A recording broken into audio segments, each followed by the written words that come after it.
Welcome back students. आज के video में हम लोग पढ़ने वाले हैं एनसीईआरटी की नई बुक जो आई है आपकी हिंदी की मल्हार, उसका पार्ट 6 जिसका नाम है मेरी माँ। तो ये पार्ट जो है राम प्रसाद बिस्मिल जी के बारे में आपको यहाँ से पता चलेगा। राम प्रसाद बिस्मिल जी अपनी माँ के बारे में बता रहे हैं। तो चलिए हम लोग पार्ट पढ़ते हैं, धीरे धीरे इसको पार्ट में हम पढ़ते हैं क्या चीजें दी हुई है। मैं पहले से कुछ भी चीजें रिवील नहीं करती। तो आपको शुरुआत में बताया गया है श्री राम प्रसाद बिस्मिल के बारे में, क्योंकि राम प्रसाद बिस्मिल बड़े होनहार नौजवान थे, बहुत ही इंटेलिजेंट, बहुत टैलेंटेड बच्चे थे। वो गजब के शायर थे। इनकी शायरी अगर आपने सुनी हो, सरफरोशी की तमन्ना अब हमारे दिल में है, जो आपने सुना हो गीत है, इन्हीं का लिखा हुआ है बेटे।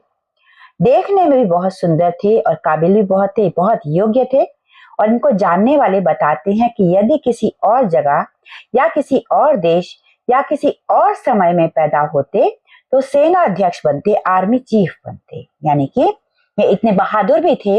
इनको जानने वाले बताते हैं कि अगर किसी और देश में पैदा हुए होते, उस टाइम जब हम गुलाम थे, उस टाइम का इनका जन्म हुआ था, भारत अंग्रेजों का गुलाम था, उस टाइम ये पैदा हुए थे। तो इसलिए लोग कहते हैं कि अगर ये उस टाइम पर किसी और देश में पैदा हुए होते या फिर हमारे देश में ही किसी और समय में पैदा हुए थे तो ये सेना अध्यक्ष बनते। ये कहना है हमारे देश के प्रसिद्ध स्वतंत्रता सेनानी भगत सिंह का बिस्मिल के बारे में। यानी कि ये बात किसने कही है? भगत सिंह ने। किसके बारे में? बिस्मिल के बारे में। यानी कि भगत सिंह ने कहा था कि अगर राम प्रसाद बिस्मिल किसी और देश में पैदा हुए होते या फिर किसी और समय में पैदा हुए होते तो सेनाध्यक्ष बनते। तो राम प्रसाद बिस्मिल का जन्म जब हुआ उस टाइम भारत पर अंग्रेजों का आधिपत्य था। आधिपत्य यानी कि कब्जा, शासन। आधिपत्य नया शब्द आ गया आपके लिए, देखिए बेटा, ना, कब्जा। अंग्रेजों का कंट्रोल था हमारे देश पर। बिस्मिल छोटी सी आयु से ही भारत की स्वतंत्रता के लिए अंग्रेजों से लड़ते रहे। बहुत छोटी उम्र से ही, बहुत छोटे थे तभी से भारत की आजादी के लिए अंग्रेजों से लड़ते रहे थे। अंग्रेजों ने उन्हें जेल भेज दिया। बिस्मिल को अंग्रेजों ने जेल भेज दिया और फांसी की सजा दी, क्योंकि अंग्रेजों से लड़ रहे थे। वो चाहते थे कि हमारा देश आजाद हो जाए। तो ऐसे में अंग्रेजों ने क्या किया कि उनको जेल भेज दिया और फांसी की सजा दे दी। जेल में भी उन्होंने अंग्रेजों के अनेक अत्याचार से, अंग्रेज उनके ऊपर बहुत टॉर्चर करते थे उनको, और बहुत ज्यादा उनके ऊपर जुल्म करते थे, वो सहते रहे। जेल में रहते रहते ही उन्होंने चोरी छिपे अपनी आत्मकथा लिखी और अंग्रेजों से बचते बचाते जेल से बाहर भेजते रहे। यानी कि उन्होंने जेल में छुप करके ही अपनी ऑटोबायोग्राफी लिखी और उसे जेल से छुपा करके बाहर भेजते रहे थे। उनके साथियों ने उसे प्रकाशित भी करवा दिया। यानी कि उनके जो साथी थे, उनके जो मित्र थे, उनके साथी थे, उन्होंने उसको पब्लिश भी करा दिया, उनकी ऑटोबायोग्राफी को।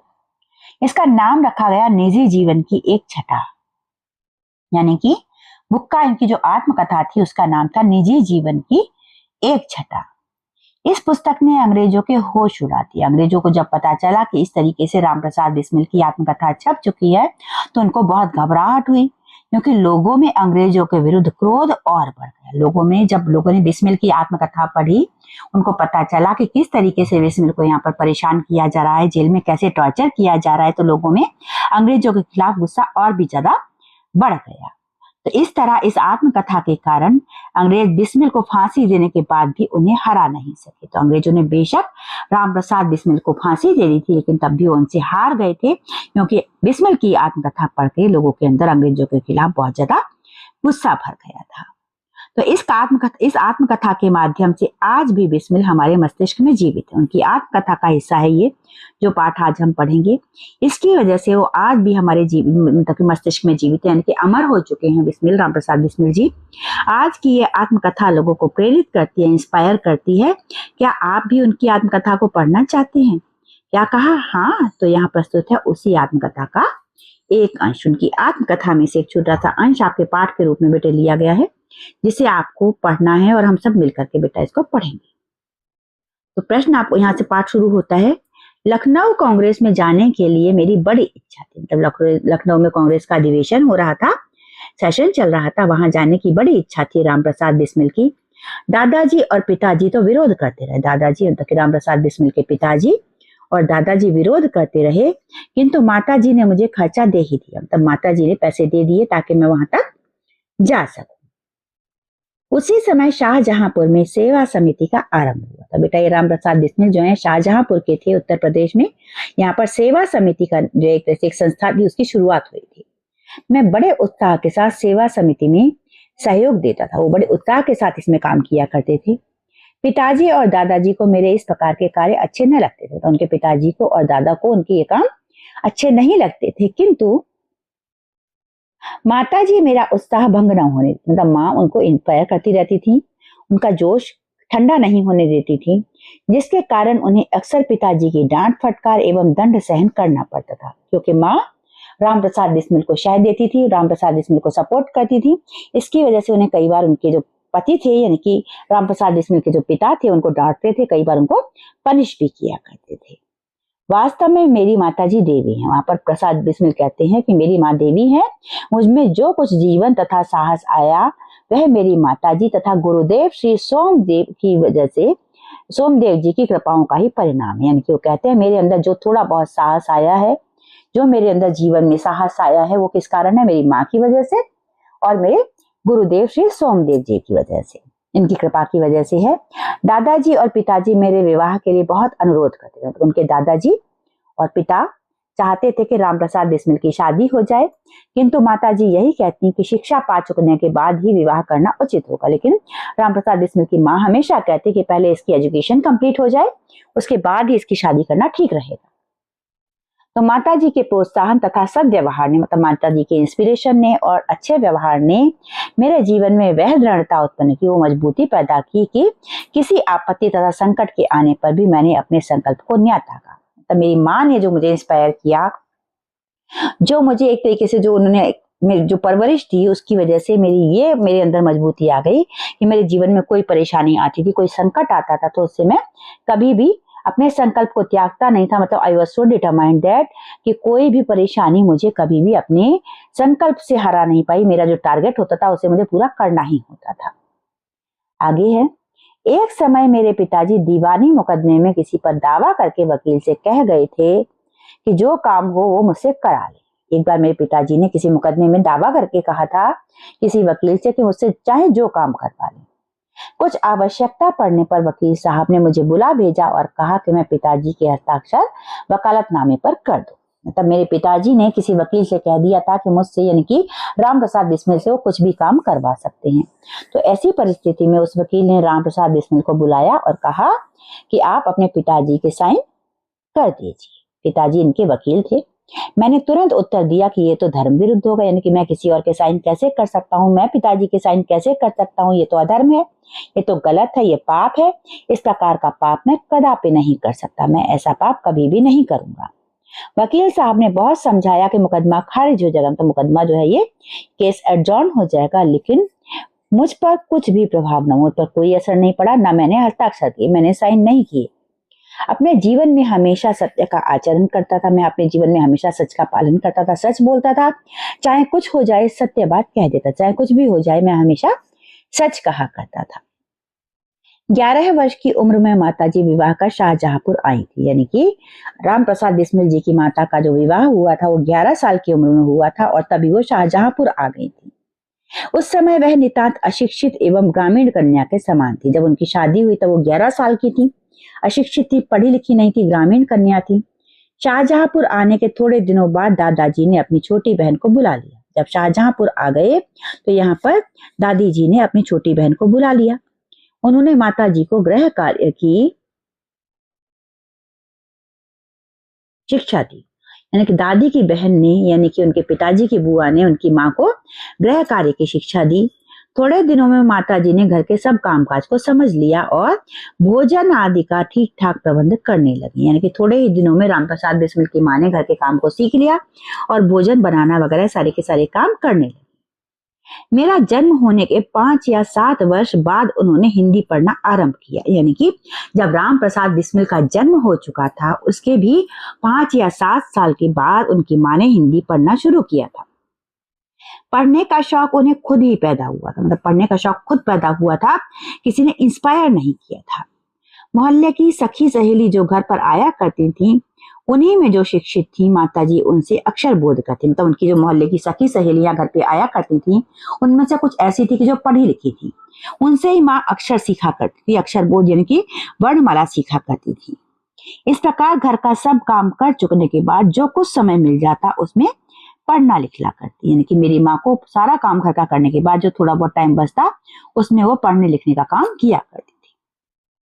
परिश्रम के फल से थोड़े दिनों में ही वह देवनागरी पुस्तकों का अध्ययन करने लगी। देवनागरी होती है बेटा हमारी हिंदी की लिपि, जो कि आप अभी इस पाठ में भी पढ़ रहे हैं। तो उनकी माँ थोड़े से परिश्रम के बाद देवनागरी की किताबें पढ़ने लग गई।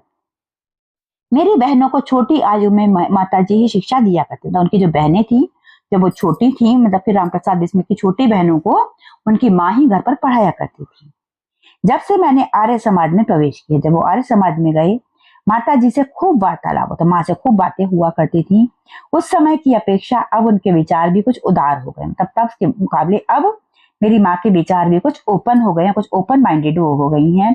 यदि मुझे ऐसी माता न मिलती तो मैं भी अति साधारण मनुष्यों की भांति संसार चक्र में फंसकर जीवन निर्वाह करता। वो कहते हैं अगर मुझे ऐसी असाधारण माँ नहीं मिलती तो मैं भी आम लोगों की तरह ही जीवन में फंसा रहता, कुछ काम धंधे में लगा रहता और आम लोगों की तरह ही जिंदगी मेरी बीत जाती।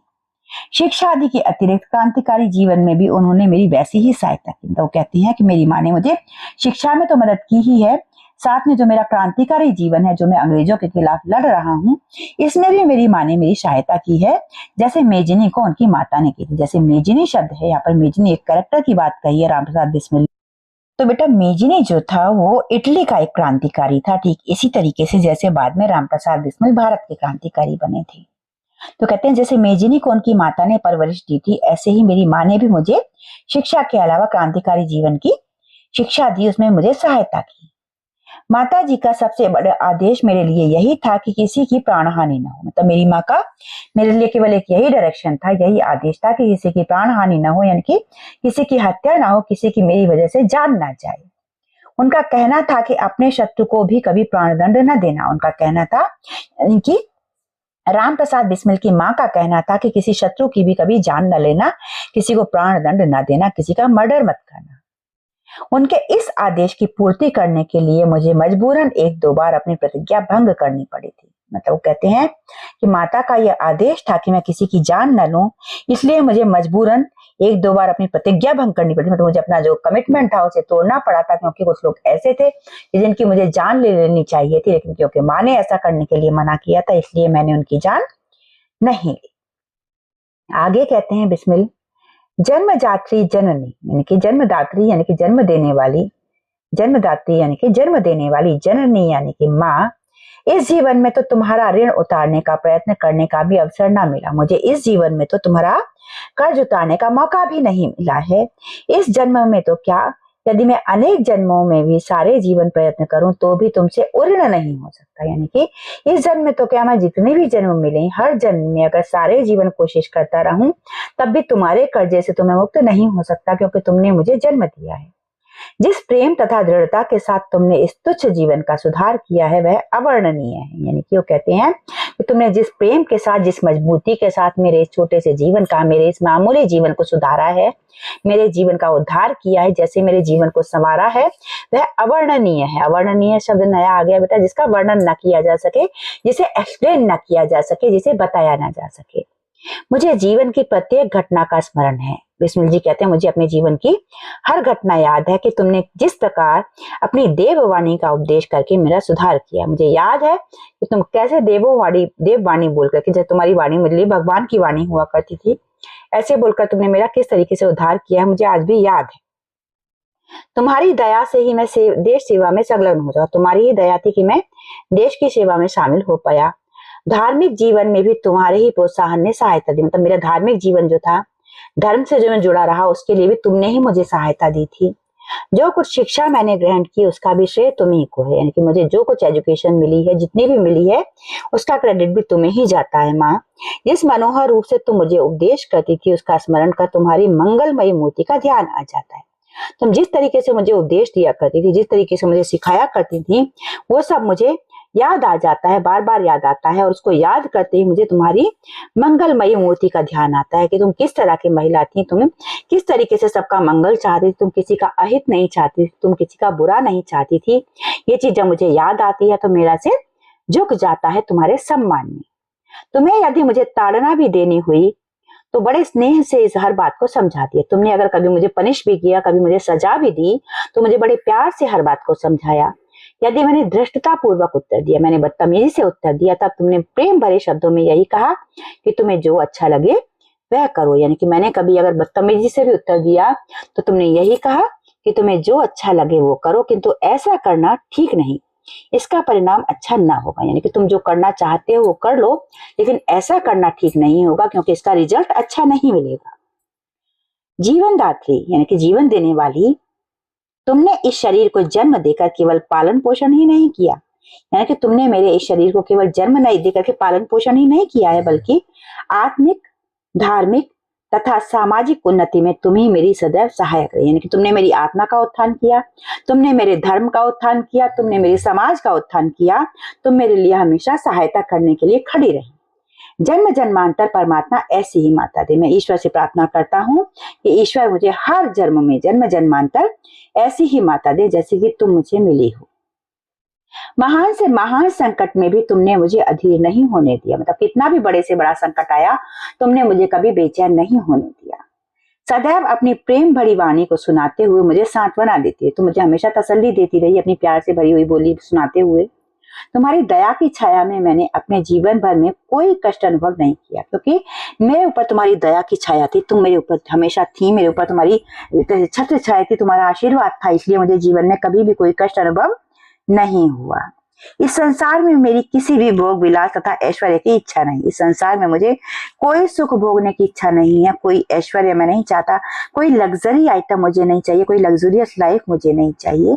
केवल एक इच्छा है, वो ये कि एक बार श्रद्धा पूर्वक तुम्हारी चरणों की सेवा करके अपने जीवन को सफल बना लेता। यानी कि मेरी सिर्फ इतनी ही इच्छा थी कि एक बार मैं अपनी माँ के चरणों की सेवा करके, अपनी माँ की सेवा करके अपने जीवन को सफल बना लेता। यानी कि मैं एक बार अपनी माँ की सेवा करना चाहता हूँ, किंतु यह इच्छा पूर्ण होती नहीं दिखाई देती, क्योंकि जेल से लिख रहे हैं बेटा, है ना। तो कहते हैं कि अब लेकिन ये मुझे इच्छा पूरी होती दिखाई नहीं दे रही है, और तुम्हें मेरी मृत्यु की दुख भरी खबर सुनाई जाएगी माँ। मतलब और तुम्हें, मैं तुम्हारी सेवा तो कोई नहीं कर पाया, पर तुम्हें मेरी मौत की खबर सुनाई जाएगी, क्योंकि मेरी मृत्यु यहाँ पर फांसी से हो जाएगी। माँ, मुझे विश्वास है कि तुम ये समझकर धैर्य धारण करोगी कि तुम्हारा पुत्र माताओं की माता या भारत माता की सेवा में अपने जीवन को बलि देवी की भेंट कर गया, और उसने तुम्हारी को कलंकित न की, अपनी प्रतिज्ञा पर दृढ़ रहा। तो कहते हैं कि माँ, जब तुम्हें मेरी मौत की खबर सुनाई जाएगी तब तुम बहुत दुखी होगी, लेकिन मुझे पूरा यकीन है कि तुम तब भी ये धैर्य रखोगी, तुम्हें तब भी ये तसल्ली होगी कि तुम्हारा बेटा माताओं की माता यानी कि धरती माता, जो कि सभी माताओं की माता है, धरती माता की सेवा में अपने जीवन को कुर्बान कर गया, और उसने तुम्हारी कोख को कलंकित नहीं किया। यानी कि तुमने मुझे जन्म दिया, इस बात को कभी बदनाम नहीं होने दिया, और अपनी प्रतिज्ञा पर दृढ़ रहा। यानी कि जो बात कही उस पर टिका रहा। जब स्वाधीन भारत का इतिहास लिखा जाएगा, जब भारत आजाद हो जाएगा और इतिहास लिखा जाएगा, तो उसके किसी पृष्ठ पर उज्जवल अक्षरों में तुम्हारा भी नाम लिखा जाएगा। वो कहते हैं कि माँ, जब आजाद भारत का इतिहास लिखा जाएगा तब कहीं ना कहीं सोने के अक्षरों में, सुनहरे अक्षरों में तुम्हारा नाम भी लिखा जाएगा। गुरु गोविंद सिंह जी की धर्म पत्नी ने जब अपने पुत्रों की मृत्यु की खबर सुनी तो बहुत प्रसन्न हुई थी। वो याद दिलाते हैं, गुरु गोविंद सिंह की पत्नी ने जब सुना कि उनके पुत्रों की मृत्यु हो चुकी है तो खुश हुई थी, और गुरु के नाम पर धर्म रक्षार्थ अपने पुत्रों को बलिदान कर मिठाई बांटी थी। और उन्हें इस बात की खुशी थी कि मेरे बेटों ने गुरु के नाम पर धर्म की रक्षा की है और अपना बलिदान दिया है। इस बात पर खुश होकर उन्होंने मिठाई बांटी थी। तो कहते हैं, जन्मदात्री है माँ, मुझे जन्म देने वाली, वर दो, मुझे वरदान दो कि अंतिम समय भी मेरा हृदय या आखिरी समय में भी मेरा हृदय किसी प्रकार विचलित हो। मतलब मैं अपने अंतिम समय में, जब मुझे फांसी लगाई जाए, जब मुझे मृत्यु की सजा दी जाए, तो मैं बेचैन ना हो, मैं घबराऊं नहीं, और तुम्हारे चरण कमलों को प्रणाम कर, तुम्हारे पैरों को प्रणाम करके मैं परमात्मा का स्मरण करता हुआ शरीर त्याग करूं। जिस समय मुझे फांसी लगाई जाए उस टाइम मैं तुम्हारे चरणों का स्मरण करूं, तुम्हारे चरणों को याद करते हुए इस शरीर का त्याग करूं। ये बात लिखी थी राम प्रसाद बिस्मिल ने अपनी आत्मकथा में बेटा। आगे हम पढ़ेंगे बेटा लेखक से परिचय। लेखक कौन है इसके? राम प्रसाद बिस्मिल। तो इनके बारे में थोड़ा सा जानेंगे हम लोग। तो भारत के स्वतंत्रता संग्राम में, भारत का स्वतंत्रता संग्राम हुआ था बेटे, है ना, उसमें अनेक क्रांतिकारी वीरों ने अपना बलिदान दिया। बहुत से थे जिन्होंने अपनी जान दे दी थी बेटा। सरफरोशी की तमन्ना अब हमारे दिल में है जैसा तराना लिखने वाले राम प्रसाद बिस्मिल भी उन्हीं क्रांतिकारियों में से एक थे। तो मात्र 30 वर्ष की आयु में, केवल 30 साल के थे, तब अंग्रेज सरकार द्वारा उन्हें फांसी पर लटका दिया गया था। अंग्रेजों ने उन्हें फांसी पर लटका दिया था। असाधारण प्रतिभा के धनी राम प्रसाद बिस्मिल एक अच्छे कवि और लेखक भी थे। तो उनके अंदर बहुत सारी प्रतिभाएं थी, बहादुर थे, लेखक थे, कवि थे। उन्होंने अनेक पुस्तकें लिखी, उन्होंने कई किताबें लिखी थी जिनमें उनकी आत्मकथा काफी चर्चित रही। उनकी जो आत्मकथा थी, बायोग्राफी, जो उनकी ऑटोबायोग्राफी थी, वो काफी ज्यादा पॉपुलर रही थी। मेरी माँ उनकी आत्मकथा का ही एक अंश है, जो पूरी उन्होंने ऑटोबायोग्राफी लिखी थी उसका ही एक छोटा सा पार्ट है ये पार्ट, जो कि आपने आज पढ़ा है बेटा, जिसका नाम था मेरी माँ। अब इस पार्ट से जुड़ा हुआ अभ्यास कार्य बेटा सारा का सारा जो है वो मैं आपको एक अलग वीडियो में करवाऊंगी, तो साथ बने रहिए बेटा। चैनल सब्सक्राइब नहीं किया है अभी तक तो बहुत जल्दी से कर लीजिए। Have a great day ahead. जय हिंद, जय भारत।